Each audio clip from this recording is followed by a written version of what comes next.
on, Foxy. It's your birthday. Not for real, just for play. This is Cree Summer, and Moana Nui will be right back.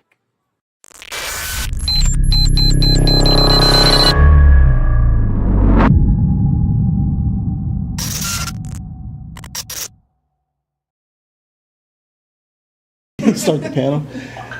There's a tornado that threw me off. So today's panel is titled How to Survive as a Freelance Writer and a Indie Comic Book Creator. So before we start, I will allow our panelists to introduce themselves, starting with William Satterwhite.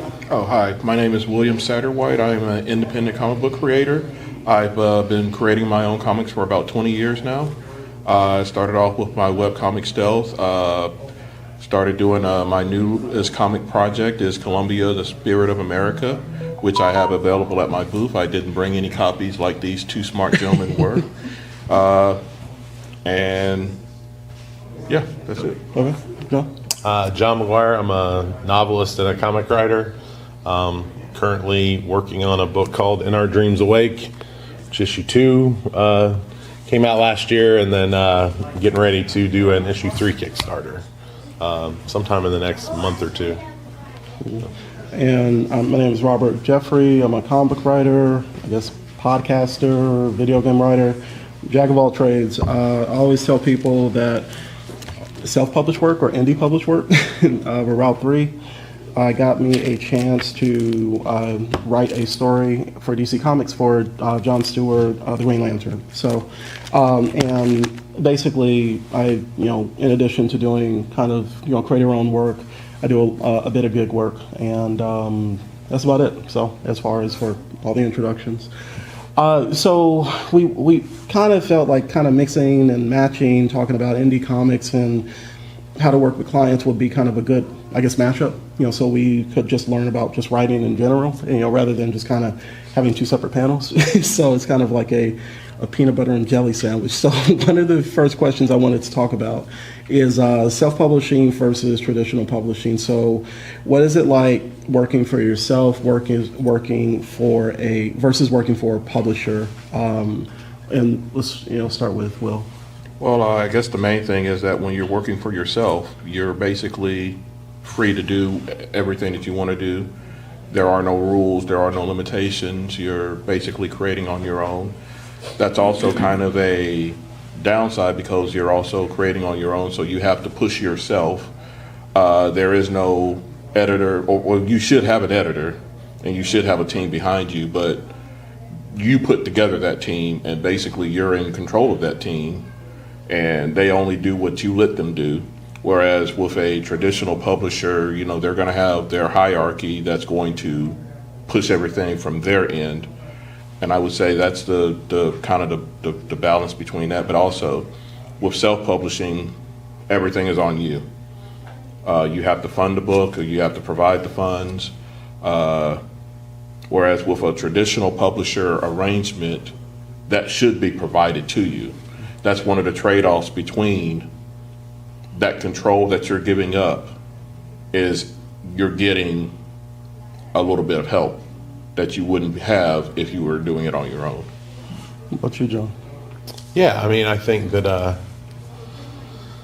having worked with like a local company and then 133 Art a little bit, it's definitely nice to have kind of some infrastructure behind you, so it's not all on you. But with that comes you're at the mercy of somebody else's schedule a lot of times. Not to say that you're not at the mercy of other people's schedule when you're doing it by yourself either, but it kind of goes back to, at the end of the day, if there's a delay in something and you're doing it yourself, you've made that decision in theory because of something, as opposed to someone else kind of dictating that decision to you. Yeah, I like how you didn't drop the name of a particular publisher, so I appreciate that. I'm going to piggyback off of both of what they said. I think the other thing, it feels, I prefer working with I like working with traditional publishers because they give you that structure, at points. they give you that direction. That's why I like working with them. I don't want to say a preference, but self-publishing, like Will was saying, is like, it's that freedom. It's that sense of freedom, but you incur the costs for everything. And it's just something that like we were just talking, about Kickstarter. That's become like a major source of revenue for indie creators all across the board. So it's that thing of, if you want to go it, alone and, kind of do your own thing, then you at least have those opportunities nowadays. I think Kickstarter's one place. What are other spots? Backer Kit. Indiegogo. So the opportunity is there, and even with Kickstarter, because they are realizing that a lot of their revenue, a sizable portion of it, comes from comic book related projects, and even like bigger publishers that, bigger name publishers are getting in on it. Kickstarter is providing, I wish Dedrin was here, they're providing incentives for creatives to use that and make it easier for them to use that platform. So self-publishing is good. I mean, I think both sides have their merits, To piggyback on what Robert just said about Kickstarter, I'm not sure if he's the new CEO or director of the company, but the guy who's currently running Kickstarter is making a very big push for the comic book space. I know that he's been working with a couple of creators that I know, getting feedback from them, getting insight from them about how to work with them. So that Kickstarter is definitely making a big push for the independent creator space. Yeah.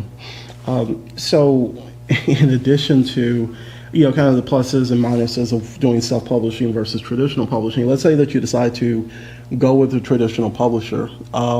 How do you weed out like the problematic publishers, or how do you do your research basically to find if that's a good home for your work? I'll start with John. Well, I think kind of the fundamental problem though is that like the struggle to get the publisher is sometimes the biggest hurdle, right? Yeah. So I think when you're vetting or trying to figure out where a good home is, I think you have to look at their catalog, right, and see, okay, I'm going to do, for my sake, like a steampunk style book. Well, who's doing fantasy, maybe some, sci-fi stuff, magic type books?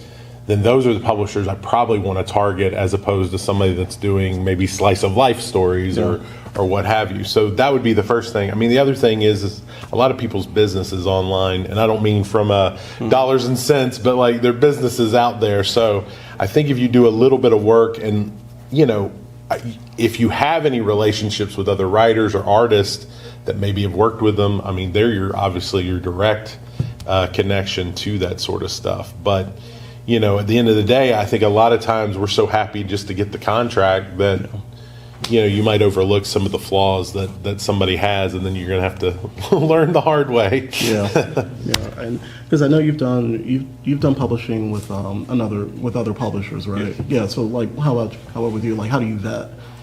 Basically, like like John just said, everybody's business is online pretty much. It might take a little bit of digging, but the comic book community, I think, is very close knit. Everybody's going to know somebody who knows somebody who knows somebody who knows somebody. So if you're trying to work with a company, I'm not going to name any names, but I've worked with a few companies, and I haven't worked with a few companies based off of things that I've heard through the grapevine, connections with Robert, connections with other writers on Facebook, to know, okay, this company, they're good, they take care of you. This company is a little bit shady, they won't take care of you. Oh, this company, they have some issues here or there. Like I said, the community is very close, it's very close-knit. So just ingratiate yourself within the community and you can find the answers. Yeah. And one thing I did want to say is, like, if y'all have questions like throughout, we can save some time for Q&As, but just toss them out at us, because I think it helps to kind of have a conversation going back and forth. Yeah. So for someone who's just starting out, what are some of the red flags they should be looking out for? Like when we talk about kind of doing your research and getting to know the companies that you're working with, if someone's brand new to it and just has an idea or has some content that they're beginning to kind of shop around and talk with production companies, like what should they be? What are some red flags that they should be aware of? Payment is Payment? payments, delayed payments. Release schedule, if they're missing releases, especially if they're also, like, say, funding through some of the crowdfunding sources. Yeah. And I mean, that's very easy. You could hop on there. When did the project end? When did they say they were going to fulfill? And if it's now a year later and they still haven't done it, I mean, I don't know. I don't know if you want to hitch your wagon to that particular publisher at that And point. on top of what John just said about the release schedule and things like that, just updates. Yeah. Yeah. If they're just, oh, I haven't released this project and I'm not going to let you know anything about it, then that's one thing. But if they aren't releasing the project, but they're at least letting you know, okay, this is an issue, this is an issue, this is an issue, they're keeping you up to date about why they aren't kitting the project out, that's a little bit better than just not putting the project out and just. Radio silence. Right.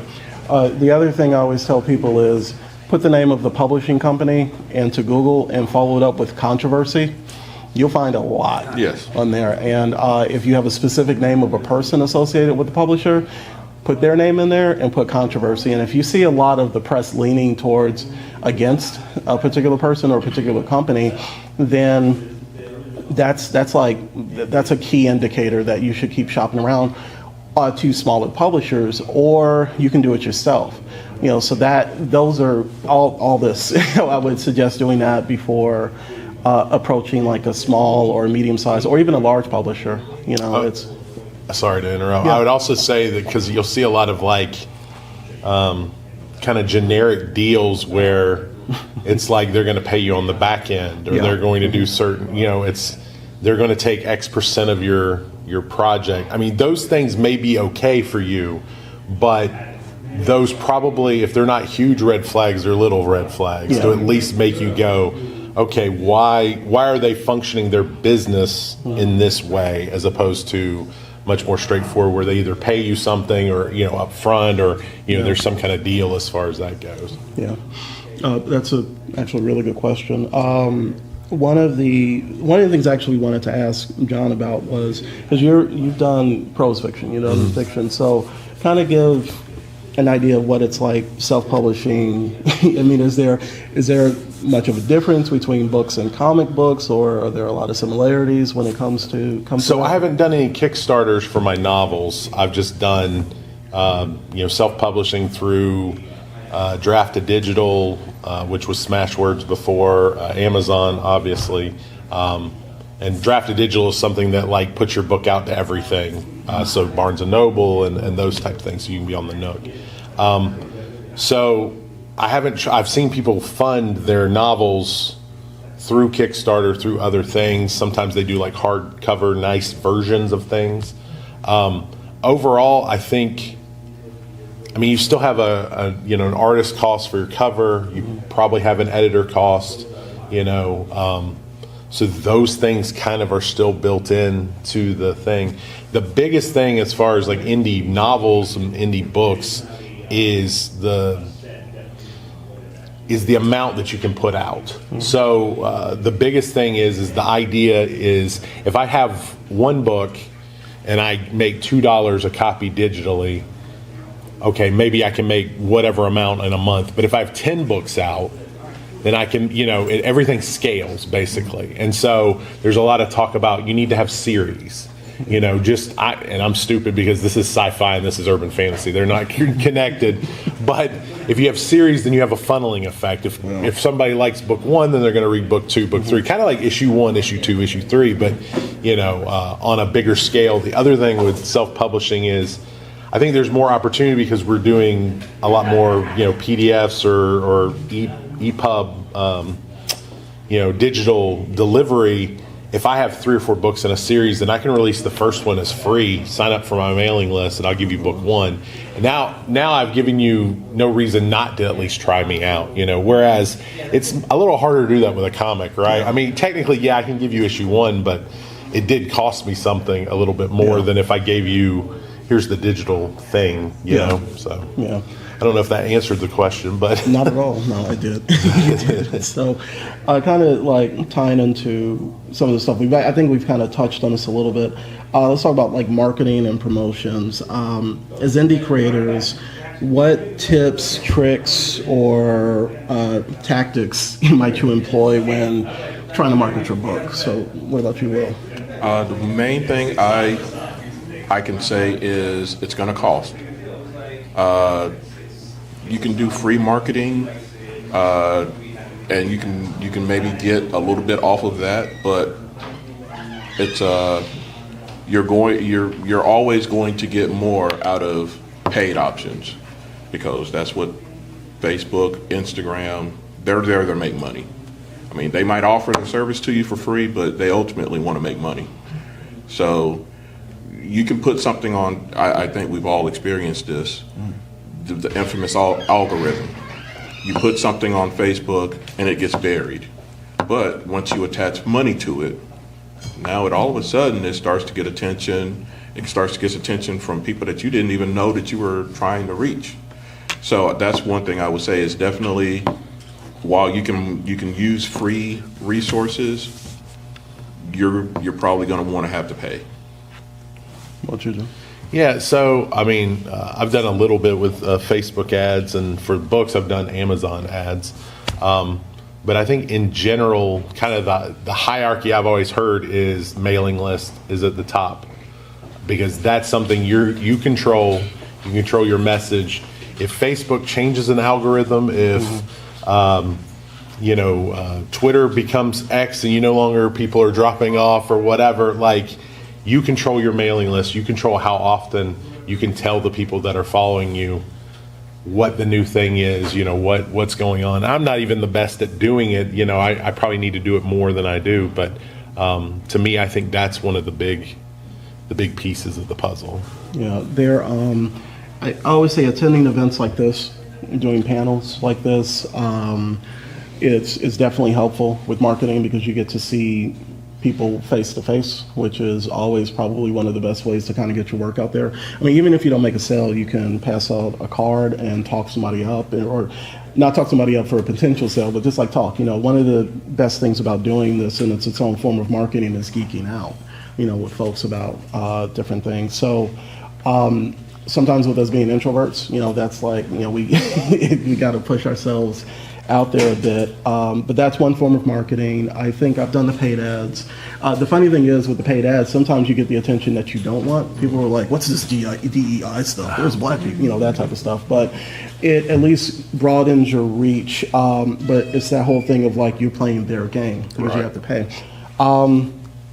I'm trying to think. Live stream videos sometimes help. Yeah. There are a lot of creatives who, like I said, I respect, who are able to take their personalities and just kind of interact with people online, whether it's with threads, whether it's with videos, whether it's like, doing podcasts on a regular, but interacting because people like seeing your face and, say, hey, this is my book, this is me talking about my book and whatever. But that's one thing, to do to kind of increase your social media presence is one thing, and those are free. Even if it's like get away from the problematic platforms like X and go to Blue Sky. There's a whole community, especially for like Black creators. It's like Black comic books, community. So it's just kind of mixing and melding all of these things to try to get your books out there, because everybody else is doing the same thing with a larger amount of money. So yeah, I also think there's like Book Talk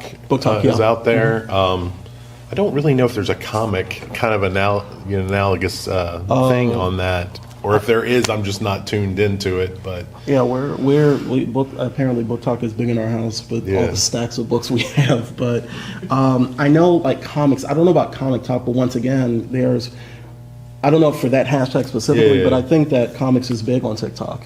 So I was gonna. Since Robert mentioned TikTok specifically, I know a couple of creators online. I'll give them a shout out. Danny Quick. Yep. He is huge on TikTok, and TikTok, I don't know how to work it. I've never even dealt with it, but apparently there's a store on TikTok where you can actually buy things through TikTok. So if you create your community, I guess it's a community, on TikTok, and you can actually foster that community. You can sell directly to people on TikTok. So I would say that's a huge one right now. Again, with social media, with anything in social media, most of us are, I see one person who might not, I see two people who might not have been around back then. We remember it was MySpace, then it was Facebook, then it was the next thing, and then the next thing, and then the next thing. So while you have to keep ahead of the trends, right now, TikTok is the big trend. So I would say definitely look into TikTok and look out for whatever is going to come after TikTok. And then, like I said, keep ahead of the trends. Yeah. And with all that said, this is a 133 artist on TikTok also, and they do a lot of advertising, like Danny Quick. Danny Quick. So, that's one thing. They're getting ready for a Kickstarter.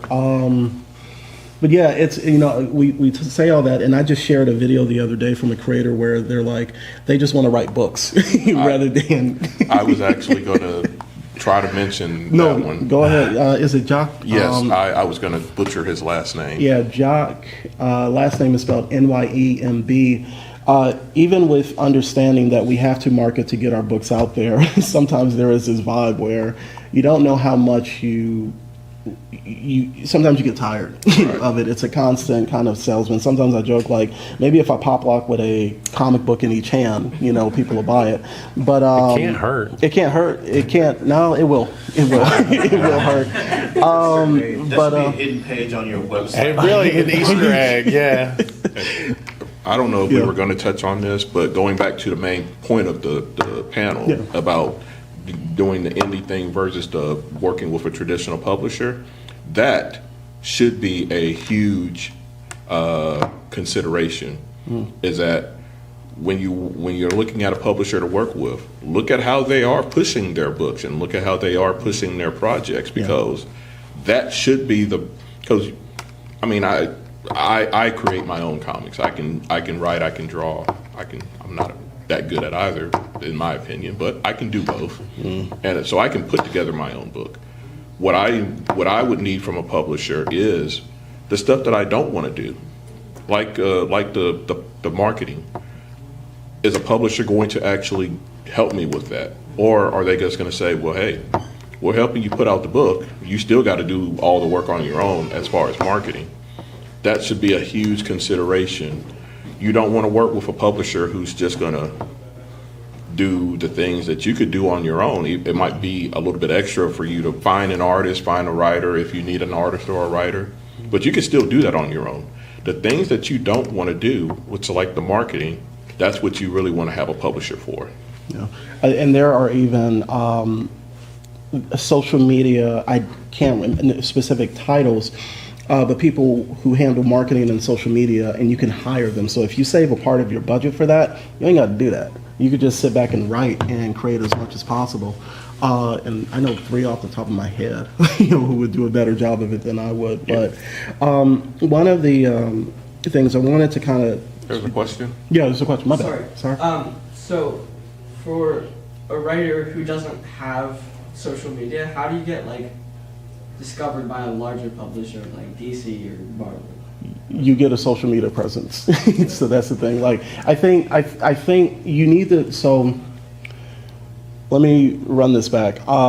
When I did I wrote Route 3, and I was pretty much doing indie comics for a few years, and then I applied to the DC Writers Workshop in 2017. I got brought in with 5 other writers, and end result was I got to write this Jon Stewart story. The thing was one of the things that everybody kept telling me, and these were people who had written for DC after I came out of the workshop, was in order to get more gigs with DC, part of it is you have to have the talent, but you also have to have the social media presence. I got one of those, and I've never been called back, is what it is.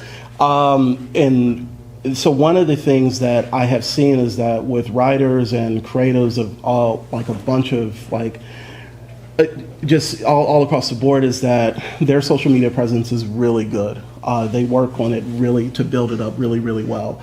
I think because Marvel and DC are in the process of, they're not in the process, they're in the business of selling books.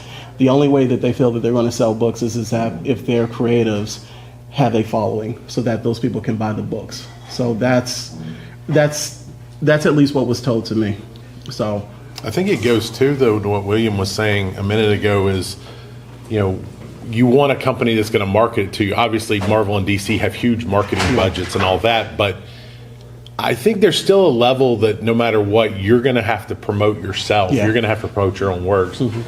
I have not had the opportunity to work for any of the big guys, but my thought process has always been one of the things you got to do is come out with something steadily. Like, you can't just put one thing out and then expect the world to find you.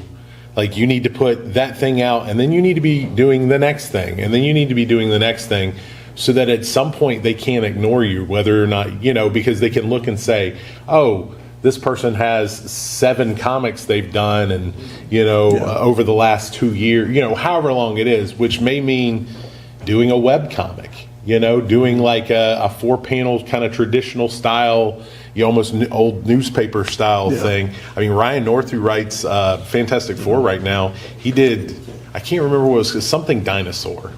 But he literally did like 500 of these or 1,000. I mean, it's something ridiculous back in the day. And I think that's how he popped on people's radar to begin with. Because he's just putting out something either every day or every 3 days. That's something that I would love to aspire to. I can't quite get that to that level, but I think that's one of the big things is your output. Just make it where it's hard to for people to ignore you. And that way, I'm sorry.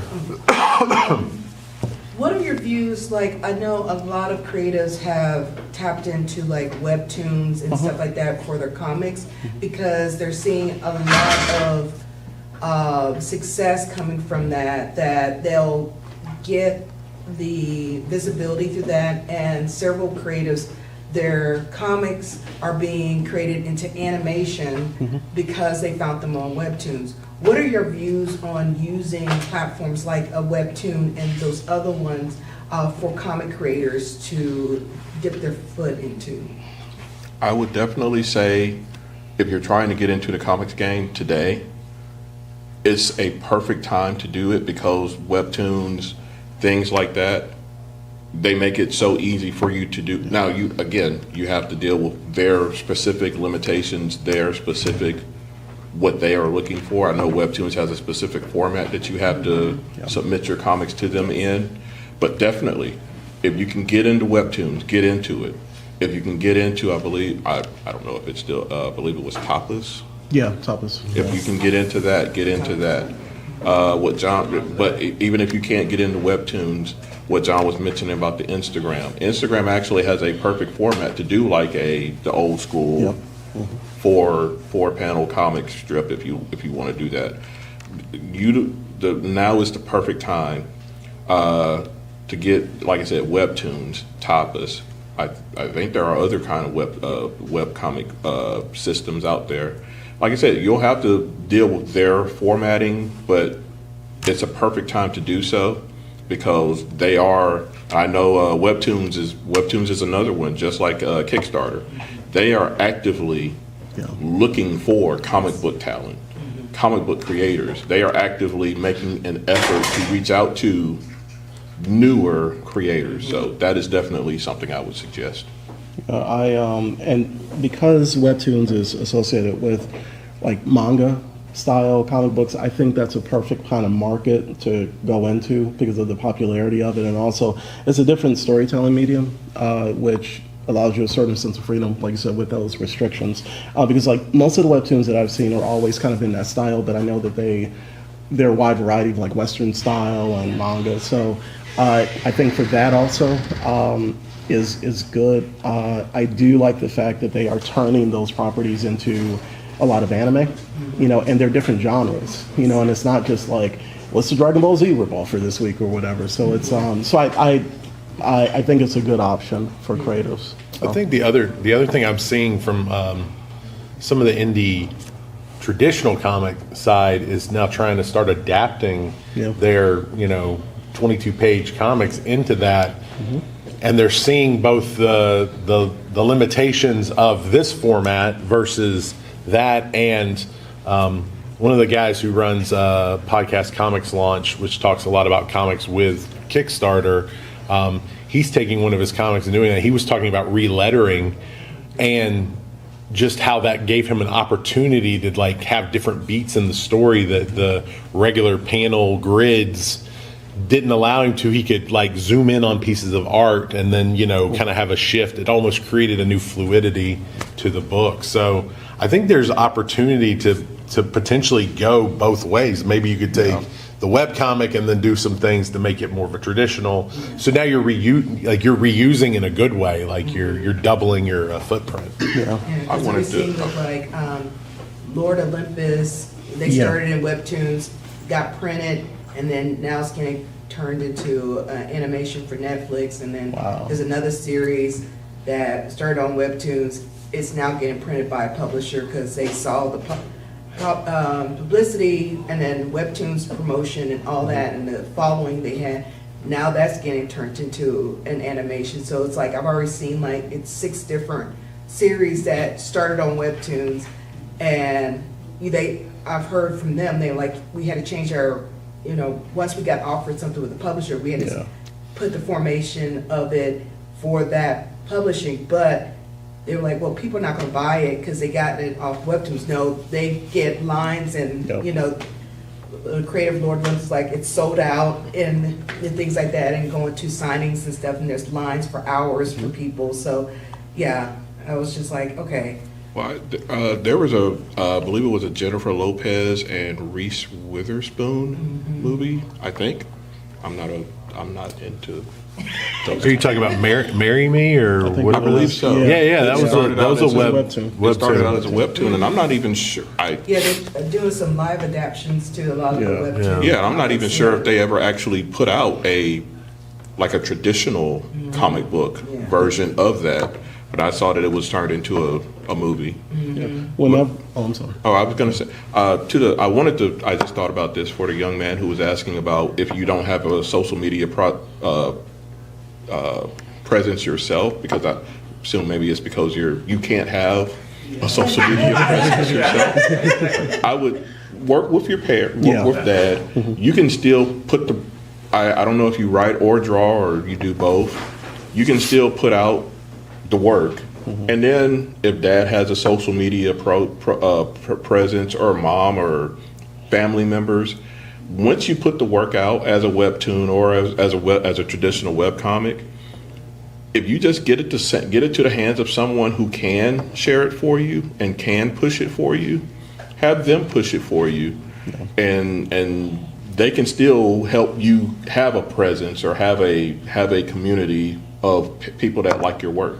And once it's out there, I would say, once it's out there, just get it out there. Even if you can't push it yourself, like I said, family members can help you push it, classmates can help you push it.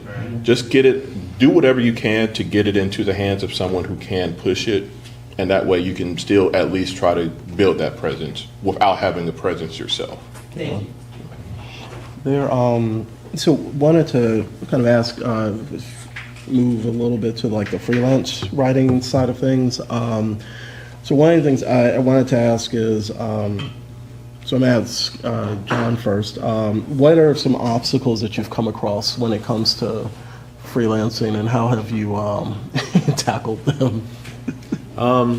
That's a good question. I mean, just obviously locating jobs. Like, I have a day job, so I don't depend on the writing money. It basically helps supplement and fund my artist and stuff like that. But I think finding those opportunities. We were talking to Bobby Nash, who's a writer that's got a booth up there yesterday, and he was talking about how he loves to do the little anthologies, short stories, because he's like, it doesn't bring in like maybe $30 here, $50 there, but he's like, it's kind of quick turnaround. It's something that just kind of helps bridge little gaps, I felt like.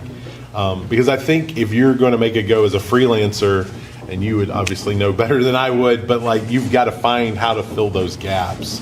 And I think that's the biggest piece of the puzzle is just like fostering those relationships, doing good work for them, and hoping that like, you know, everybody seems to know everybody else, going back to the very first topic. Yeah. So like if you're turning in good work, then that should help lend itself to give you credibility going down the line. Yeah. So I know you've done freelancing with like graphic design, web design. Like, how about you? Like, or what are like some obstacles just in general when it comes to freelancing? Again, when you're freelancing, when you're working on somebody else's schedule, you're working on somebody else's schedule. Yeah. And you need to, like I said, when you're doing your own thing, you can take time to do your own thing. But when you're working freelance, when they say this is the deadline, this is the deadline, and you got to reach that deadline. And also when I was listening to a conversation Robert and another writer were having yesterday, when an editor, you're dealing with someone else. When they say this is what I want, this is what they want, and you need to give them what they want. And if it means going back to the drawing board to redo things, you have to redo things, and you have to meet their specific wants and needs, because they're the ones that are putting. That's the trade-off between doing your own thing versus working freelance. Is you have to meet their standard, and that also goes like Robert said. I did graphic design and web design. That's a big part of that. Is that if you have to meet their standards, you have to meet what they want.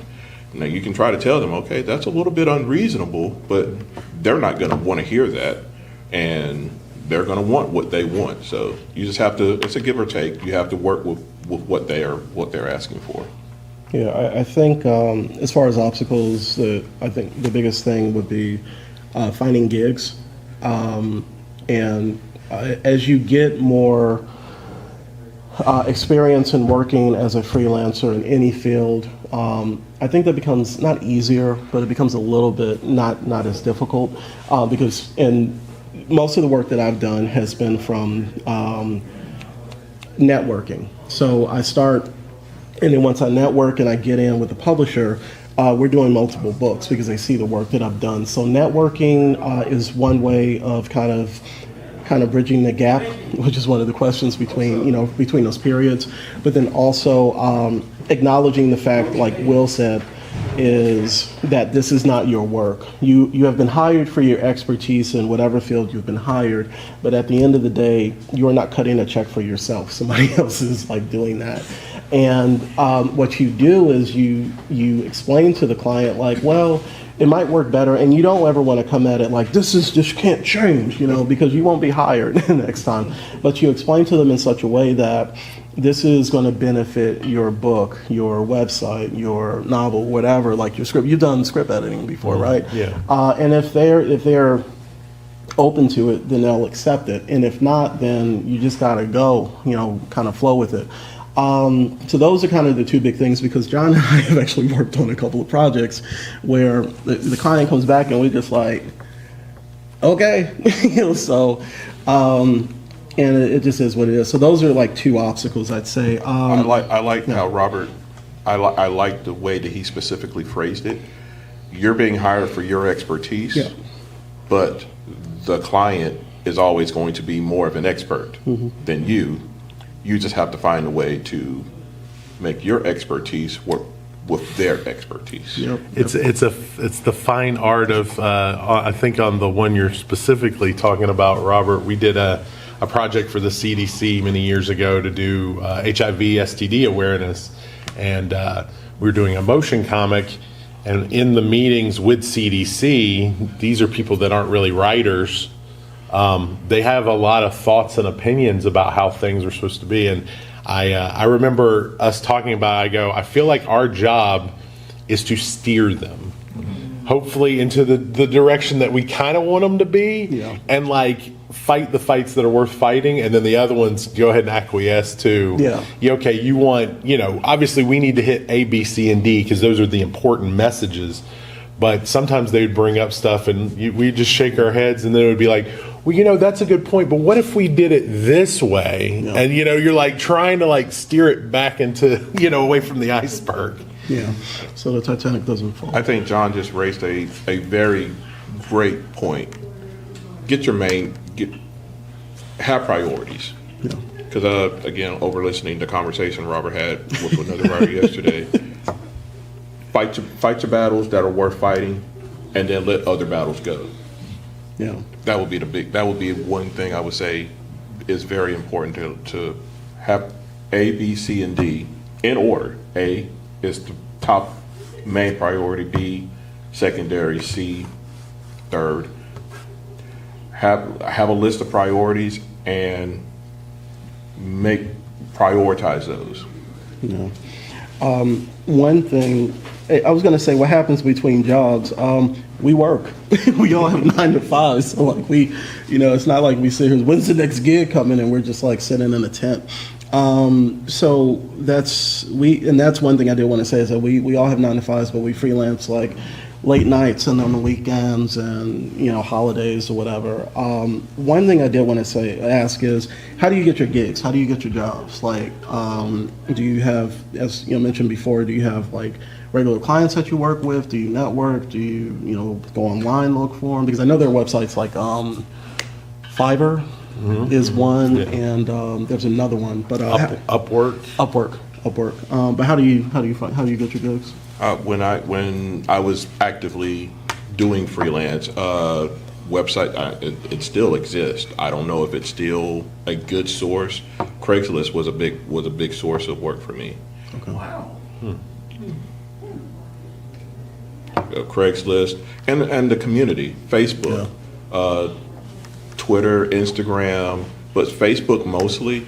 I would say, especially for like writers and artists that are looking for work, get into the groups, get into group comic book making groups, writing groups. I would imagine there's going to be people that are looking for, hey, I'm an artist.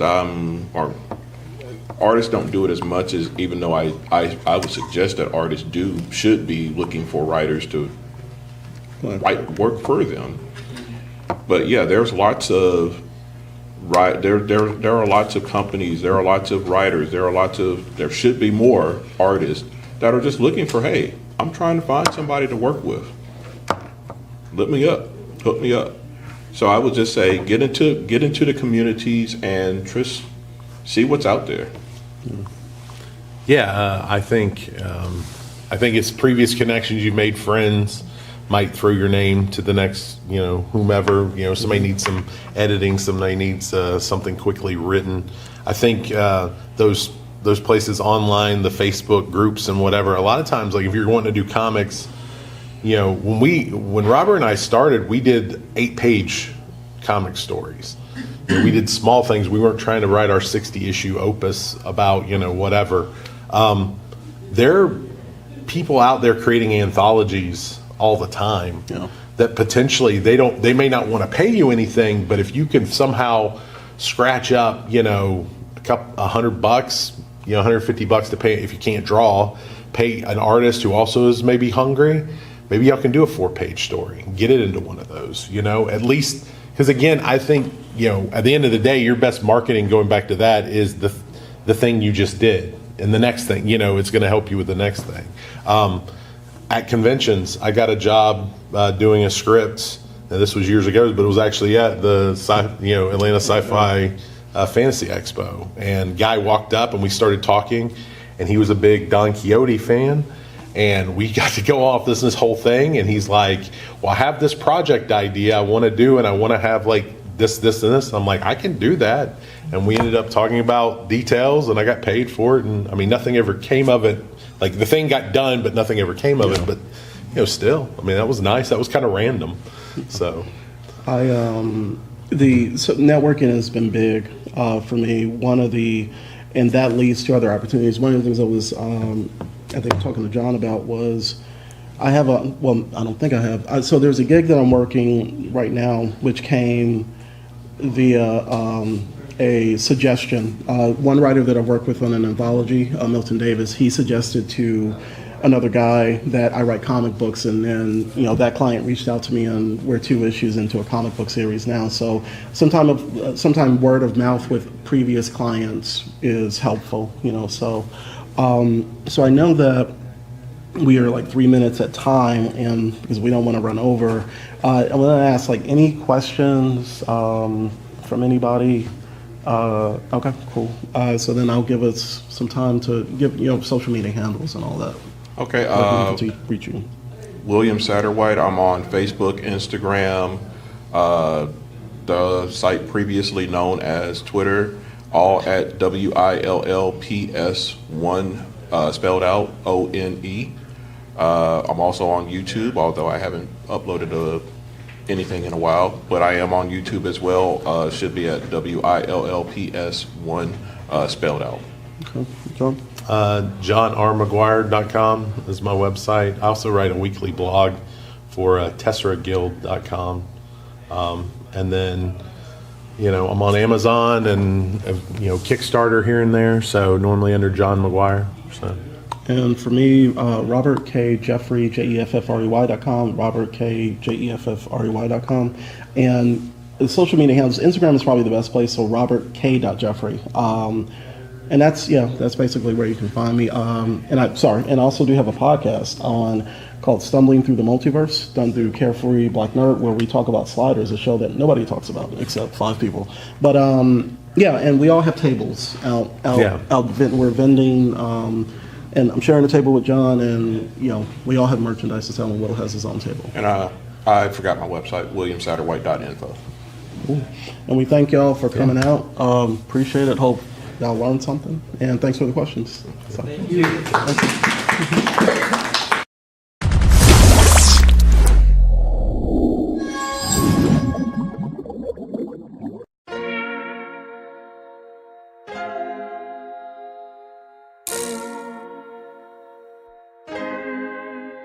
So many stories left to tell, even if we have to ourselves. Can't keep history on the shelf. If they won't tell it, we will. If this the land of the free, it was a freedom then, when they annexed Hawaii and called it Cedar Lands, without any type of payment and no signing off. Called themselves the Republic in 1894.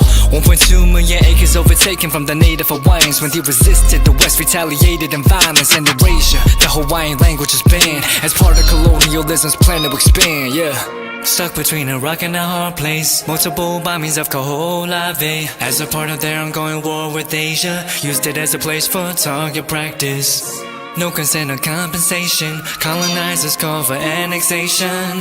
No regard for all the locals. School will never let you know. So many stories left to tell, even if we have to ourselves. Can't keep history on the shelf. If they won't tell it, we will. Too many stories left to tell, even if we have to ourselves. Can't keep history on the shelf. If they won't tell it, we will. We will. So if we put Hawaii into perspective, well, Black and Asian history is interconnected. Considering the fight with the Pacific, then of course, versus Asia, they was treated as a middleman for war, but didn't let the Western colorism run its course, cause dark skin was a sign of dignity to core. The land was taken in the name of capitalism, when prior to it was an actual kingdom. Clap back at the system. Stuck between a rock and a hard place. Multiple bombings of Kaho'olawe as a part of their ongoing war with Asia. Used it as a place for target practice. No consent or compensation. Colonizers call for annexation. No regard for all the locals. School will never let you know. So many stories left to tell, even if we have to ourselves. Can't keep history on the shelf. If they won't tell it, we will. Too many stories left to tell, even if we have to ourselves. Can't keep history on the shelf. If they won't tell it, we will. So many stories left to tell, even if we have to ourselves. Can't keep history on the shelf. If they won't tell it, we will. Too many stories left to tell, even if we have to ourselves. Can't keep history on the shelf. If they won't tell it, we will. We will.